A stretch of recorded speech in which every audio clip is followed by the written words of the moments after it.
በመቀጠል የዕለቱን የፕሮግራም መክፈቻ በይፋ እንዲከፍትልን አርበኛ ኢንጂነር ደሳለኝ ሳስብሸዋ የአፋብን የሥራ አስፈጻሚ አባልና የአፋብን ሸዋ ጠቅላይ ግዛት አሳምነው ዕዝ ዋና መሪ ወደ መድረክ በሞራል ተቀበሉልን።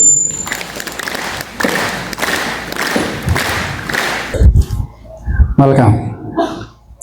የተከበራችሁ የሃይማኖት አባቶች፣ የተከበራችሁ የሀገር ሽማግሌዎች፣ የተከበራችሁ የአማራ ፋኖ ብሔራዊ ንቅናቄ ከፍተኛ አመራሮች፣ የተከበራችሁ የአማራ ፋኖ ብሔራዊ ንቅናቄ አሳምነው ዕዝ ከፍተኛ አመራሮች፣ የተከበራችሁ የኮርና የክፍለ ጦር አመራሮች፣ የተከበራችሁ የሰባት ለሰባ የክፍለ ጦር አመራሮችና የሰራዊት አባላት፣ የተከበራችሁ የክላስተርና የቀበሌ አመራሮች፣ ውድ አካላችሁን የማትተካ ነፍሳችሁን አስይዛችሁ በዱር በገደሉ ፀሐይ ቁሩ ሳይበግራችሁ ረሃብ ጥሙ ሳያሸንፋችሁ ኮረብታና ሸንተረሩን አቋርጣችሁ በእግዚአብሔር መልካም ፈቃድ እንኳን በሰላም መጣችሁ።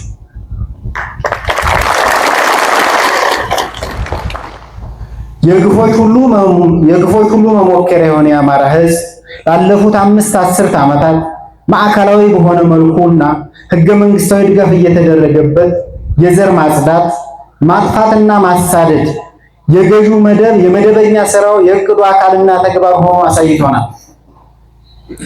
ፍትህና ፍርድ አዋቂ የአማራ ሕዝብ በሐሰት ትርክት ተተብትቦ በሰላም ወጥቶ መግባት ቅጣት ሆኖበታል።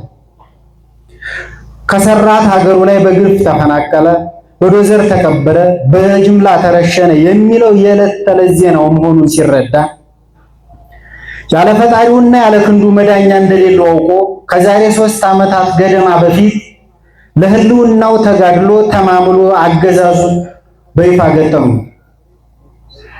እሳት ቢያንቀላፋ ገለባ ጎበኘው እንደሚባለው ሆኖ እንጂ ድሮም ትግሉ ልጅ ቢሮጥ አባቱን አይቀድምም እንደሚለው ብሂል መሆኑን ለአማራ ሕዝብም ይሁን ታሪክን ለሚያውቅ ኢትዮጵያውያንና ትውልደ ኢትዮጵያውያን የተደበቀ አልነበረም። የህዝባችንን የህልውና ትግል ወደ ኋላ ለማስቀረት እንደማይቻል የታወቀ ቢሆንም ከዚህ ቀጥሎ ትግሉን ለማደናቀፍ እና ለመበተን ወደ ኋላ ለመጎተት በስሙ የተፈጠሩ ምስለኔዎች ትግሉን በታለመለት ጊዜ ግቡን እንዳይመታ በወንድማማቾች መካከል መጠራጠርን ሲዘሩ ቆይተዋል። ይሁን እንጂ ሁሉም በጊዜው ነውና በእግዚአብሔር መልካም ፈቃድ ፈጣሪ በወደደ ዕለት ህዝባችንም ሰራዊታችንም ደጋፊያችንም የፈለጉትን አንድነቱን አደረገ። በመሆኑም በተለያየ ቦታ ቆይታችሁ በአንድ ስም ስትጠሩ የነበራችሁ ወንድሞቻችን ኮማንዶ ማራኪዎቹ የሰባት ለሰባ ክፍለ ጦር አመራሮችና የሰራዊት አባላት ስትናፍቋትና ስንናፍቃት ስለነበረችው የደስታ ቀን እንኳን በሰላም ደረሳችሁ።